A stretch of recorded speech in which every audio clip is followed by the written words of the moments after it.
morning, guys. Phumani ku-hairstyle yami. Guys, I'm moving to Joburg for good. I'm moving to Joburg. Please welcome me with businesses, bookings, any opportunity that's gonna make me a hustler, a better person, going after money. I'm after money. So I'm moving to Joburg. I'm after money.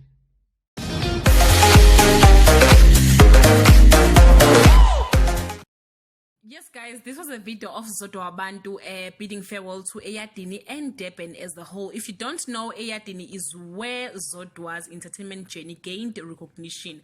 A time for a change, guys. Originally, Zodwa is from Gauteng, and after lockdown, she's been spending most of her time in Pretoria and Johannesburg. I guess she has seen some green pastures. She requested people to welcome her with a lot of business opportunities. I assume her ancestors want her back from Durban, as she recently performed some rituals.